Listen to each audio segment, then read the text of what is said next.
The following is a production of DallasCowboys.com and the Dallas Cowboys Football Club. How about them Cowboys? Yeah! Go Cowboys!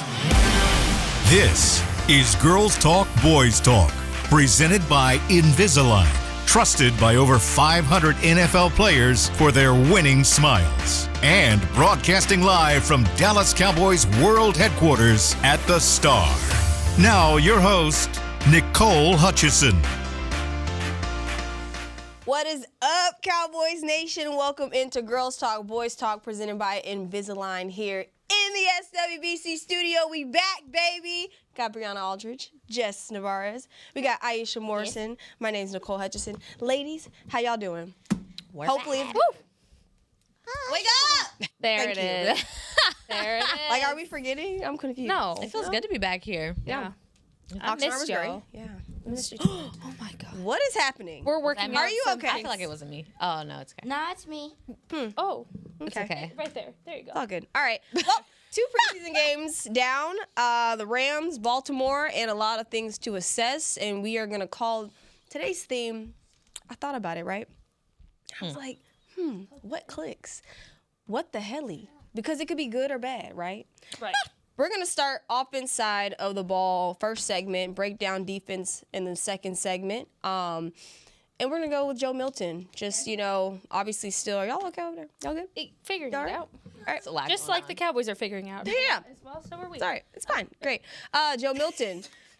Still a lot of things to figure out, specifically with him in terms of growth. I think that people do forget that he's not had a lot of NFL real game experience, but he's certainly getting it now. But just talk about Joe Milton. He's now got his first 2 NFL preseason reps. Thoughts on him and what he's kind of put together so far. And Jess, I'll just start with you. Look, I don't know what everyone was expecting. We were expecting like Dak 2.0 to be flying out of the gates with these lifetime real reps from Joe Milton, but it's a slow burn process here. I mean, when you look back to how the Cowboys have even gotten in their quarterback situations in recent years, Tony Romo, never supposed to be the Cowboys starting quarterback. Dak Prescott, never supposed to be the Cowboys starting quarterback. You've always kind of struck lightning twice when it comes to the quarterback situation. It doesn't just happen overnight. And especially for Joe Milton, who, like you said, Nicole, 2 games in, yeah, there's a lot of kinks to work out. He's not having his read options. He's taking his first read. His eyes are giving up a lot of what his game plan is. And guess who is taking advantage of that fully? The Ravens, looking at where his eyes are. They were rushing the gaps and trying to get to him because his eyes were giving it away. That comes with time. That comes with a lot of live time game practices on top of crowd noise, Nicole. I'm not sure how loud it was in there, but that could also play an aspect. So for me, I'm giving him grace. But that doesn't mean both things can't be true. I can give him grace, but also be worried about the Cowboys' backup situation. And I'm both at this point. Aisha. Sorry, Bree. Simon. Name. Okay, I'll go. That's fine. Yeah. That's fine. Well, she would like that. It's very Simon Says. I feel like Nicole said it off top. He doesn't have a lot of experience. He has 1 regular season NFL game under his belt.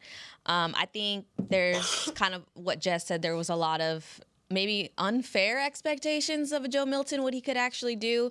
When you're in Oxnard, we're not sharing the, balls being thrown around that are missed. We're showing the good stuff, right? The exciting stuff, the down the field stuff. Him shooting balls 60, 70 yards down with ease. Him talking about, my longest throw's been 90 yards. And, that's exciting to hear, right? But we're not showing the bad stuff. We're seeing the bad stuff now. So I don't think it's anything, honestly, different than what I saw when I took over in that second half in Oxnard. I think it's a lot of what you see on his college tape, honestly. And he struggled in New England. There's a reason why he was available to come here after New England took him up. Those are all facts. I also think it's maybe frustrating from a fan standpoint because it's like it kind of feels like what happened last year. You bring in Trey Lance. You give him very limited opportunities. He has these couple preseason games, and he's not Dak Prescott. All right, now what? Well, now we just gave a 4th pick for him. Now he's on another team where he's kind of thriving right now. I don't know if anyone's keeping up with that, and that's because they're developing him. He's got the experience, but I don't want to see that happen with Joe Milton. I think Joe Milton, I'll stamp it in a couple years. I think he could be a starting quarterback for another team. I think he has qualities of a QB that cannot be taught. It's just in you. And I think there's other QBs that wish they could do what Joe Milton can do. But it is, I don't like to say, I don't know another word but concerning, but it's the simple stuff that he can't do. It's just like when he was blitzed and it turns into a safety, it's like he never saw it coming. Getting out of the pocket, taking a couple steps, making that slant throw, he struggles, but then he can sling it down the field to Jonathan Mingo like it's nothing. So I think the potential is high. But yeah, I think it's also looking like we're going to have 3 quarterbacks that we're going to have to figure out, which is going to take away from other positions. And that part is probably frustrating, but definitely not fair to just count out Joe Milton. But Joe Milton is giving what he's been showing us. Yeah, I thought that you ladies, especially Nicole, made a good point about the fact that, there's a lot to take into consideration with the playing time and things like that. And then let me also say to fans and football folks out there, we have become very microwave when it comes to development in this league, specifically from the quarterback position. There's an expectation that these guys come in and they're ready. And you listen to some of the better, some of the legends you look up to, and Tom Brady's and those guys, and they're talking about the lack of internal development and the timing and all of those things. So I think that comes into play as well when we talk about the quarterback position as a whole. Some of your favorite quarterbacks sat behind somebody for a year, 2 years, some of them. And so the expectation for them to come in and automatically just be this sharp guy that can read the field. Also, too, college football. College football is significantly different. There are some more similarities now with more spread offenses and things like that. But there's a constant back and forth of the NFL adopting college and vice versa and stuff like that. So I wanted to mention that about the position in itself. Now, in regard to him, it's a lot of mechanical issues. So where the feet aren't married to the upper body. So he's drifting in the pocket. So that means he doesn't have a steady platform. That means he's not setting his feet and making throws. There are times where he's a bit of an upper body thrower, and that's why you'll see those balls float on him. He has the upper body strength, and I remember talking to him at camp and asking him, how do you stay disciplined in your mechanics? With how talented you are and with guys that can just flick the ball without having to use their hips or anything, how do you tell yourself to stay, grounded? And that's something he was open with me and that he's still working on, that internal clock, and telling himself. I do think that it was hard. It's been hard to watch. It's been hard to, navigate. But my last point will be is that Nicole, she tweeted about the fact that, we expected for this offense to be vanilla, but baby, it's in its freshest form. Yeah. I don't know, like, what is it? It's because they don't want to give up too much. And it's an awesome point. No, it's an awesome point. And I know I heard Shadi say it in an interview that, that's an advantage for him. And honestly, when you're going against a Philly, that might be the only advantage that you have going into that game right now. So I get it. But for that, offensively, the stuff that you need to do for a guy like Joe Milton, the motions, the shifts, those give them information that allows quarterbacks to decipher what defenses are doing. He's not being able to get that information as well, so I think that plays a role. But yeah, he has a ways to grow. I agree with Bree that he has the natural talent. Now he's gonna have to break some of those habits because some of it is teachable, but some of it is habit. So how willing is he to break those habits is what we're gonna be seeing in the future. It's crazy you bring that up because I got a chance to talk to him yesterday and asked him, like, how has this, like, simplicity of, running things simple kind of hindered you a little bit in terms of your performance? And he brought that up, and he said that, like, things like that, the motions, the shifts, those help me in terms of making my decisions and keeping my eyes and my footwork, at the same time. And so he said he's going to be a little bit more intentional this week in kind of getting that right.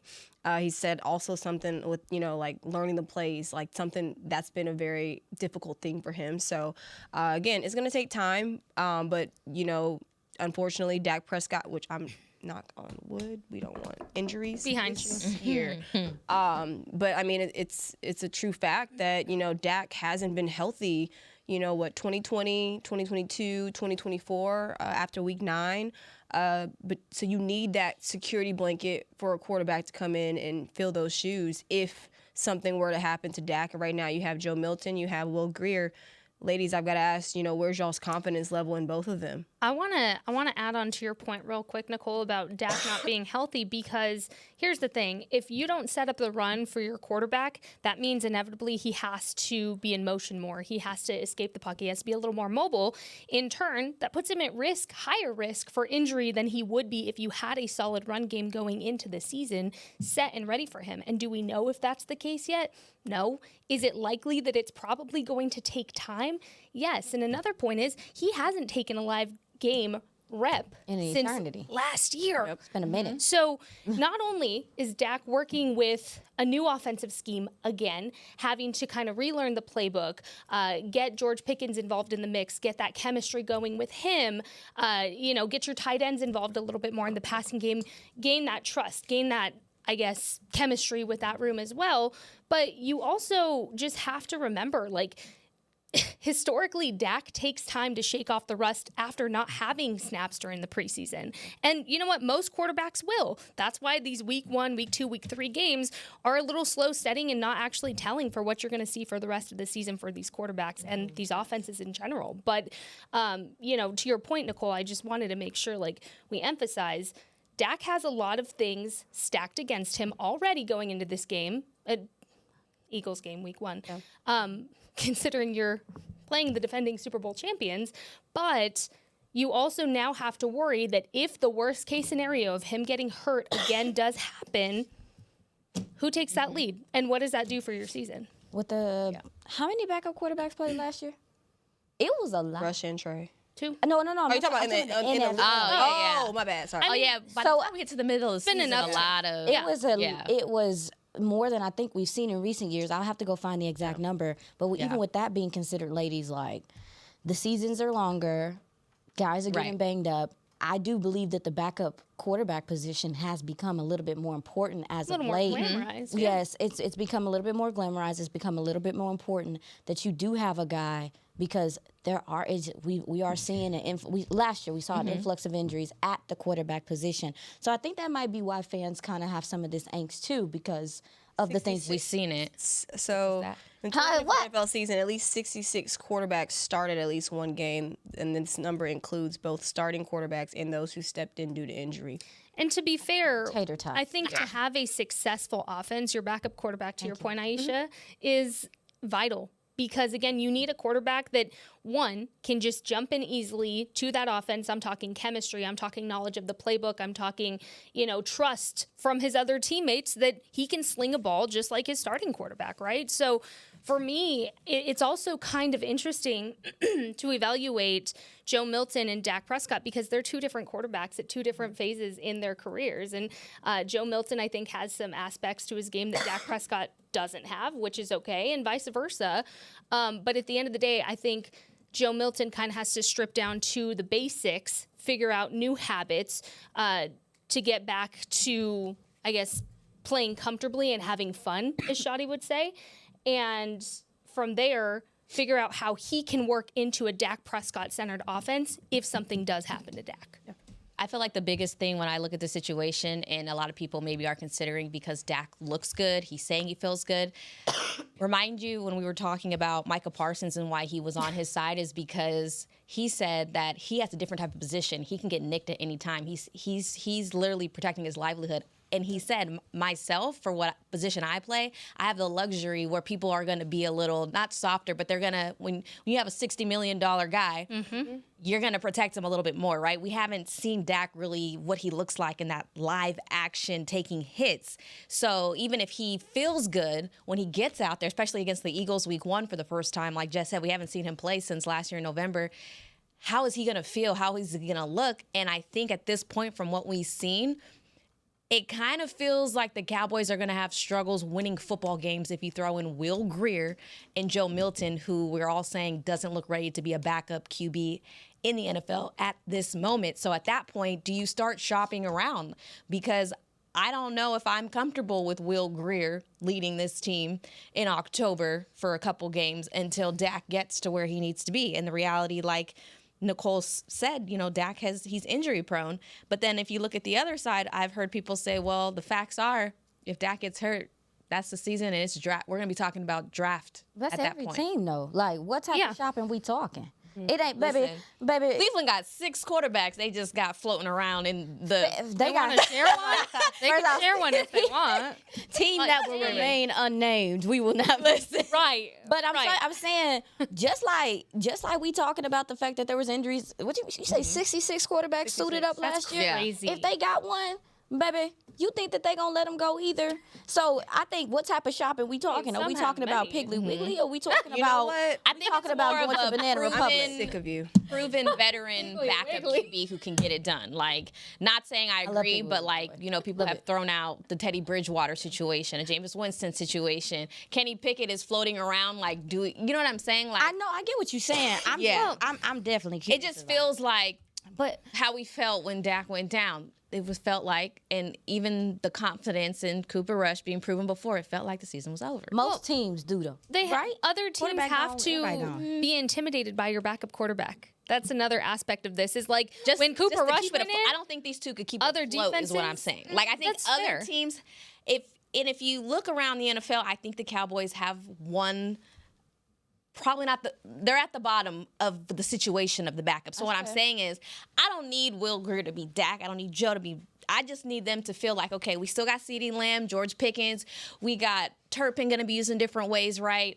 We hope to have a run game that's going to look like something. I just need them to keep it afloat, and I just don't feel like that is where this team would be at. That's what I'm saying. Well, we're going to keep this conversation going and see whether or not the Cowboys, if they shopped at Piggly Wiggly, or did they go to Banana Republic? I've never been there, by the way. For this new edition. It's actually a good time. For this new edition at quarterback. Up next here on Girls Talk, Boys Talk. When you're on the field, you know what it takes to lead your team and play with confidence. But that confidence shouldn't just stop at game time. It should follow you off the field, too.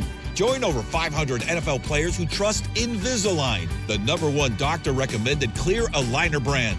Ready to take the first step towards a smile you'll love? Visit Invisalign.com/NFL and find a doctor near you today. Transform your smile and take your confidence to the next level, both on the field and off. Discover Aiden, the official luggage partner of the Dallas Cowboys and Dallas Cowboys cheerleaders. Known for top-tier engineering and craftsmanship, Aiden offers more than just bags. Originating from Australia and designed in New York, it merges fashion, design, and culture. Used by Dallas Cowboys players, staff, and the entire organization, Aiden provides style and functionality for all travelers. Visit AidenTheBrand.com and use code AidenXCowboys for 25% off your purchase. Travel like your favorite stars with Aiden. All right, Cowboys fans, this one's for us. If the men in your life bleed blue and silver like we do, I've found the perfect way to elevate their game day rituals. Gillette just released their best razor in Cowboys colors, and it is everything a Cowboys fan could want. The new Gillette Labs official Dallas Cowboys licensed razor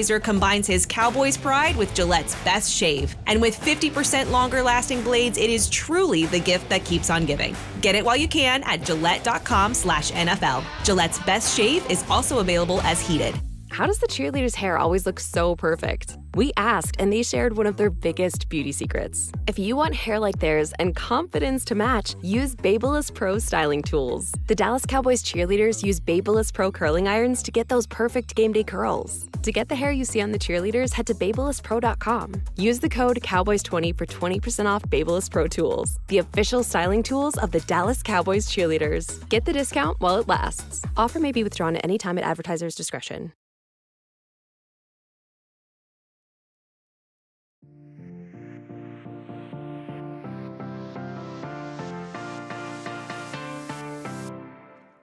The IndyCar Grand Prix of Arlington is coming March 13th through 15th, 2026. Gear up for a full weekend of world-class racing and entertainment throughout the streets of Arlington. Tickets are available now at SeatGeek.com. Vroom, vroom, everybody. Woo! Welcome back into Girls Talk, Boys Talk, presented by Invisalign here in the SWBC studio. We're going to keep our combo going of What the Helly? Y'all know that? I love that we could say that. Yeah. All right. I love that. Okay, great. But switching over to cornerbacks, of course, a lot of injury there. Bruce Harmon released. The Cowboys signed former Bronco cornerback Michael Ojemudia. I don't think there's a wrong way to say it. Ojemudia. Ahumudia. Yeah. Ahumudia? Ojemudia. Michael Ojemudia. All right, let's go, Nicole. Jess, go ahead. What you got? All right. So, as y'all know, I was hosting a podcast for the UFL during the off season, and Michael was part of the championship-winning DC Defenders team, which, by the way, is home of the beer snake. If you guys have not seen the video of a beer snake, please go Google that right now after you watch this podcast, actually. Okay, so I have a couple coaches that worked very closely with him that I texted immediately after the news broke to be like, hey, what do we need to know about him in Dallas? Ease Cowboys fans' worries just a little bit, given the cornerback room. So I'm going to read you this text that I got, okay? This is from a source who is a coach that worked very closely with him. He said, he is a good teammate, good athlete, good player. He is a physical specimen. His height, length, speed, athleticism at the position is an NFL prototype in the mood that Pete Carroll and Bill Belichick tree are always searching for. He would have a full-time job for probably any UFL team, but for us, we had two other big names in the cornerback room of the NFL caliber in the CB roster. So he never complained or changed his work habits. Every time he got a chance to play every down, he produced and played big. I was very proud of him on how he stepped in full-time in playoffs, and I think he belongs on an NFL roster permanently based on all of those things. Another coach basically said he's a producer, and again, steps up when his number is called. So one thing to know about Michael is, yes, he didn't get the starting job throughout the course of the season. The DC Defenders had some stuff go down right before playoffs, and their cornerback room was kind of shaken up a little bit. From there, Michael stepped up and was producing one of the bigger reasons why the DC Defenders ended up winning that championship. So for me, having those names, Pete Carroll, Bill Belichick, we talked about his familiarity with Matt Eberflus as well and that influence. This coach specifically said that that's going to be very noticeable, and the familiarity is going to be there almost instantly as soon as he walks in the building. So good news there. All right. Well, let's talk about the state of the cornerback room. Stop. Nervous laugh. Yeah, nervous laugh. Yeah. You got between injuries. Well, you had a pick six from Andrew Booth. Keemon Hall, interception. Israel Mukwamu as well has been kind of playing outside corner, switching in, playing some nickel. Just talk about, as of right now, thoughts on the cornerback room. And, yeah, Aisha, I'm going to go with you. Well, I think you're still in a place to where I think that Kyer Elam, I know your guy, Bree, he's what you're looking for in camp is consistency. And it is something to be said about a guy showing up every day and making plays or just consistently being there and not just getting beat. I know I was worried about some of the confidence and stuff. This doesn't seem like a player that's not confident. This doesn't seem like a player that doesn't feel like a scheme fit. I think what he's being asked to do within Eberflus' system might fit more what he is comfortable with.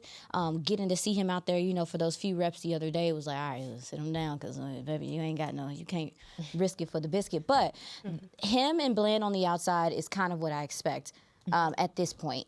Especially with the uncertainty with Ravel and Trayvon Diggs, I would expect them on the outside. Now, when it comes to the slot, I knew Keemon Hall was going to get a shot. He's a veteran. He's been here.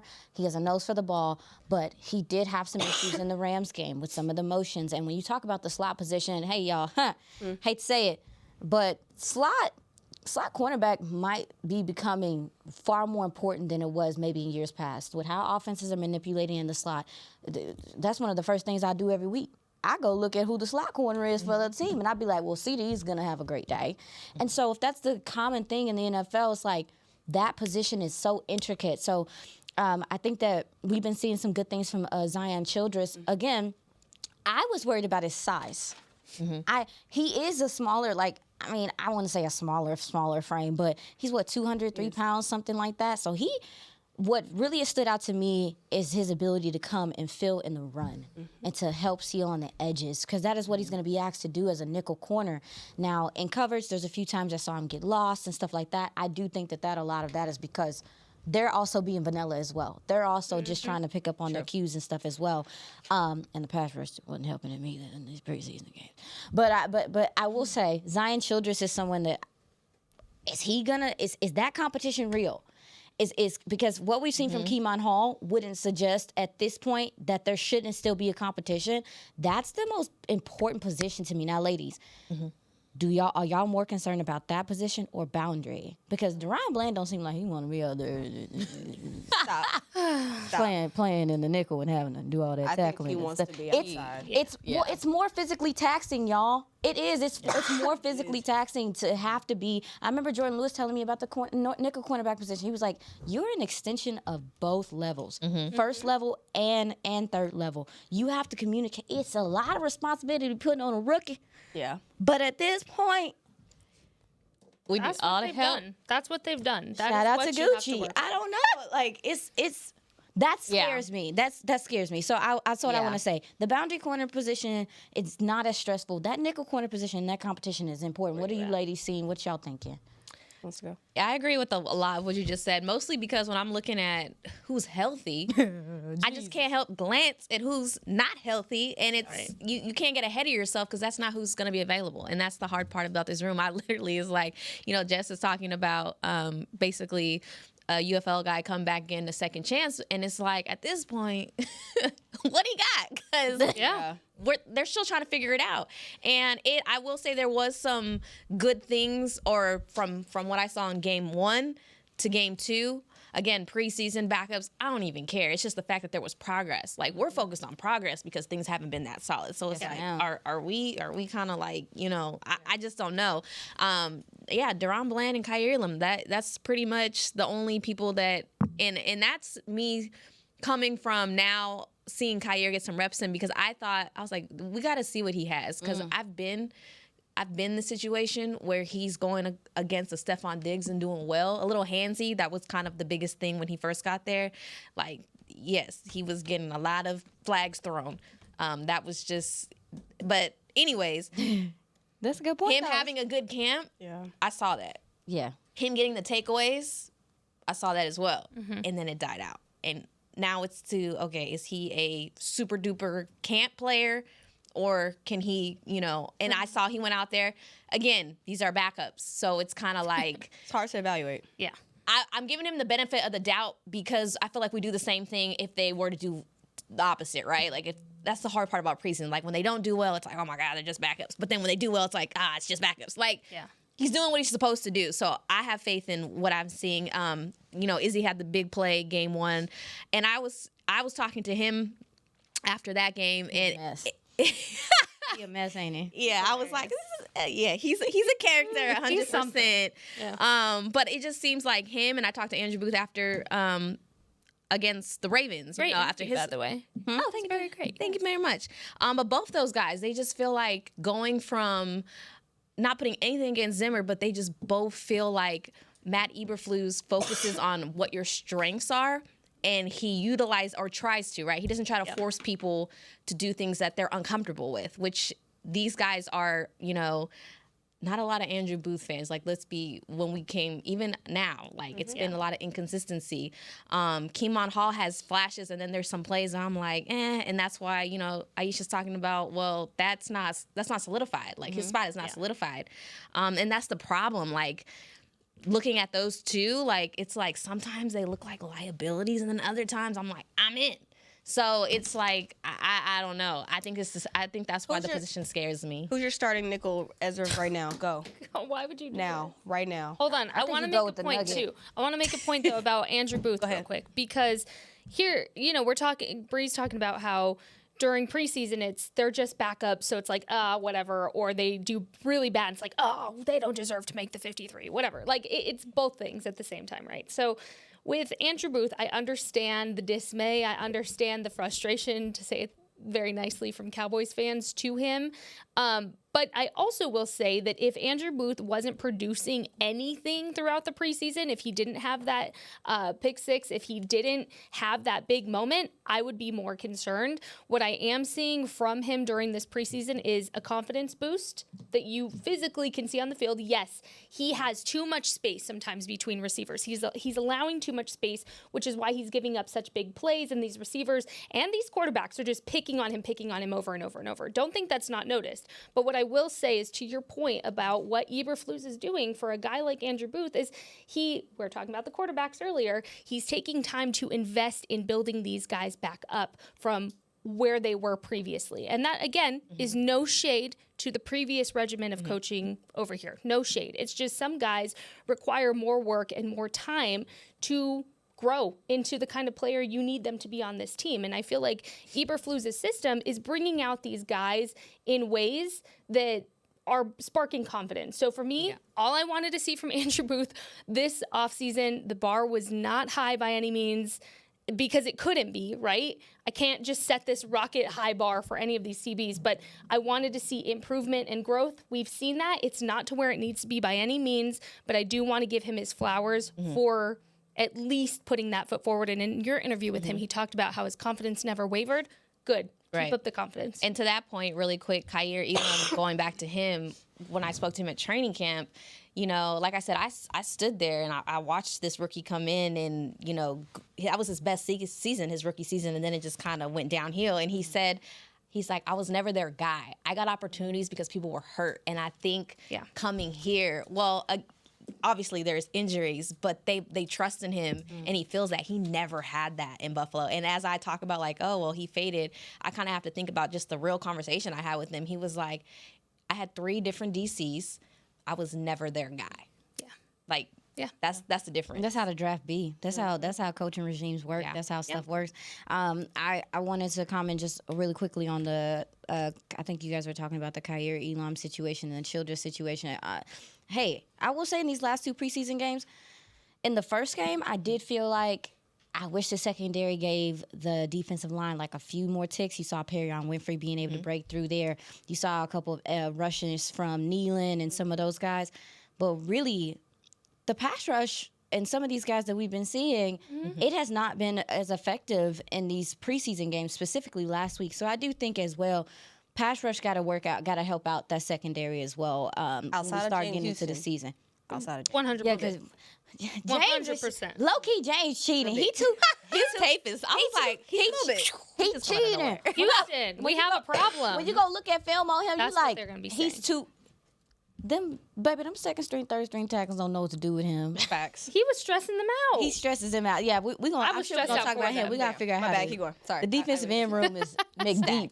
It's Very much stacked, stacked. but that's That's a a great guy problem that to can have. rush the passer. But my original point was, in the season, that this I do expect Lord. Where's his number at? It ain't on here. Ain't on the wall. Hopefully, the 11 is here. Got it. But that pass rush is gonna have to come on with it as well to help out the Nuggets. Yeah, why you we ain't gotta got to bring the mood dwindle down? on it. Why you gotta? my neck I'm tingled. I didn't dwindling like on it. it. I am. We ain't got Forever. to dwindle on it, but When you bring it up, it just young hits the heart, you know? secondary uncertainty. I know nobody can't say ouch. If somebody else say ouch, I'ma say ouch. I'm out for the season. Like That's at this sick. point, what we gonna You're do? So, nobody else, no, like the second, like seriously, and I think that's why they brought in Michael. That's what we gonna do. Because we going on IR. We gonna be in Walmart parking lot. Who plays? Bye. No, real Bye. Who's Bye. your starting nickel? Because I do want to go back to make sure that Zion Childress gets his flowers. I went back to watch the tape. Excuse me, y'all. I'm sorry. Don't do that. Don't even do okay, it. so I got a That's long crazy. week. Poor Nugget. But a Lysol. on that pick 6, he gets through on a free cornerback blitz. So let's talk about it. Zion Childress, he has been effective at playing that nickel cornerback position. As of today, who would be your starting nickel? Go. Right now. It's probably gonna start with Kemon because he's a veteran, but it's gonna That's what I end was up being gonna Childress. say. That Nugget. But if it, okay. You know what? Forget Okay. veteran, You know what? I'm going. Okay. Zion. I think it matters, I'm going though. Zion. I'm going Zion. I'm going Zion because I want to just be the devil's advocate here. Gamble. I'm going to go Zion because, look, you can have the veteran presence, blah, blah, blah. You want to build up your young talent? What's a better way to build up your young talent than giving them the in-game reps and giving them the opportunity to make that name for themselves? You can't do that unless he has that starting position. You can interchangeably work him out, but like that's just me being devil's advocate. I think at this point, that room is what it is no matter who has that starting position, and that's the end of it. Let's Like, not forget that Shotty's mantra is compete every day. compete every. He has. Well, He has competed every day. In fairness, Every day, girl. Saying. in fairness, I like Childress' energy. Oh, I can't talk. I like his energy too. He was like, "Hey, they told me I was gonna be in the mix," and I said, "Oh, you told the wrong." He gives kind of barky J. Lou vibes. You gotta, you know be what I a mean? crazy person Like to you play need the that slot. dog. You need that trash talking dog like J. Lou was, because otherwise, look, these receivers are not going to take you seriously. And that also goes with like being a strategic and intelligent football player, where you can draw up penalties that way from the other team, not for yourself, by putting yourself in good field position, taking away field position from opposing offenses. Again, you saw a lot of J. Lou doing that, using like his words to upset people, to say at the very least, and get in their faces. I want a guy like that. I want a dog in my CB room. I need that dog. I need that dog barking. I'm gonna say just go with Shivers right now. And I got a lot of love for Keemon Hall. That's my dog. But I think I do think you just go with the young. Let him get hit in the face. Let him get hit in the mouth. Let him like take his lumps. Why not? Why not? Who else gonna do? Not me. No one else is gonna be able to do it for a while. You might as well just kind of let him get out there. So what do you think, Bree? I see what you guys are saying. Personally, I'm just thinking about, there's a couple positions we're going to get hit in the mouth. Like, let's just put it out there, right? Which ones? Offensive line. I think some people get hit in the mouth. Like, you're going against the Eagles. This is Tyler Booker going against the Eagles, right? Welcome to the NFL. Yeah, there's a couple welcome to the NFLs.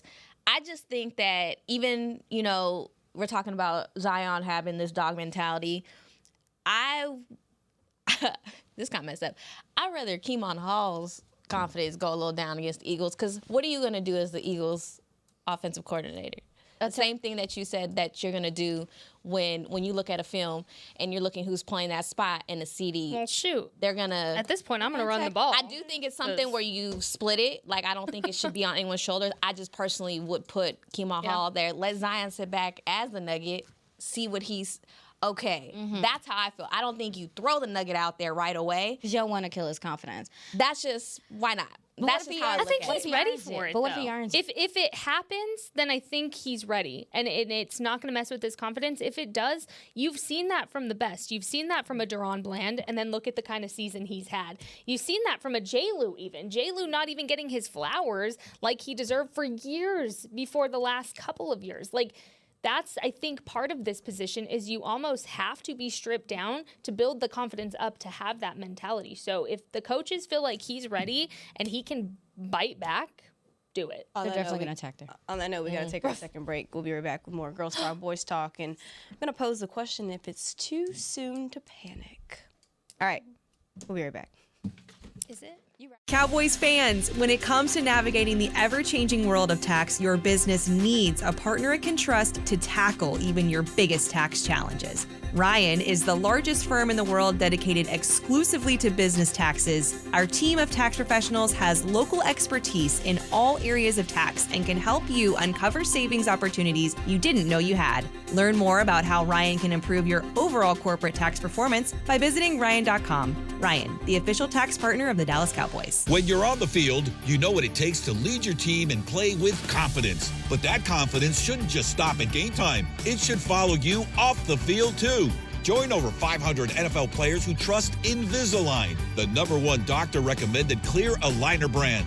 Ready to take the first step towards a smile you'll love? Visit Invisalign.com/NFL and find a doctor near you today. Transform your smile and take your confidence to the next level, both on the field and off. Discover Aiden, the official luggage partner of the Dallas Cowboys and Dallas Cowboys cheerleaders. Known for top-tier engineering and craftsmanship, Aiden offers more than just bags. Originating from Australia and designed in New York, it merges fashion, design, and culture. Used by Dallas Cowboys players, staff, and the entire organization, Aiden provides style and functionality for all travelers. Visit AidenTheBrand.com and use code AidenXCowboys for 25% off your purchase. Travel like your favorite stars with Aiden.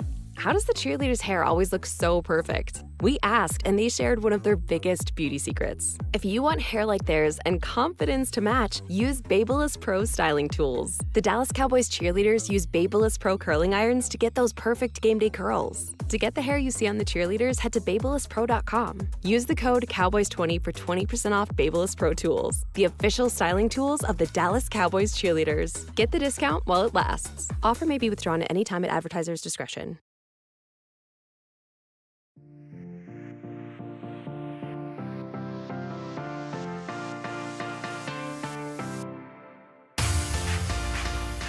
The official 2025 Sideline Hat Collection is out now. A collection made for players, coaches, and for you.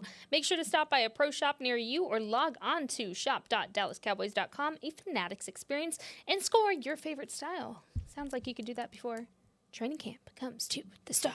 All right. And that is tonight and Today. tomorrow. And Cowboys night is tomorrow night. So make sure to come to the Star. It'll be a lot of fun. And we'll be streaming it live on DallasCowboys.com. All right. Sorry, that was Scared me a little bit, but it's okay. That's very beautiful. All right, ladies. I'm sure that convinced a lot of people. I'm sure it did. It's the only way to go. All right, ladies. Too soon to panic. Cowboys, highs and lows from both preseason games. Couple injuries. Jonathan Mingo with the PCL injury. He could miss some time. Obviously, the ones that are already there. Tyler Guyton, Sadiq Charles from camp, all those guys. Talk about, is it too soon to panic? Or are you guys chilling? I'm chilling. Okay, great. Yeah. There's some things I don't like, but Yeah. I know that we look at the Cowboys in a vacuum, but my God, have y'all looked at any of the preseason games? Right. For There's sure. some wild things happening. Yeah, I think across it's. the I think board. it's. I think It it's is Like what it Joey is. B getting chased and almost That offensive line is cooked. crazy. That boy Joe fighting for his life. Yeah. I've been Again. fighting, but All my yeah, life. all my life I had to fight. But Get out. I will say, door. y'all take me door. seriously. No, seriously. No, I think it's important to remember that it is preseason. What is it, like 90% of the humans that are out there? Some of the people, I'm not gonna regular lie, humans. I'd be like, who is that?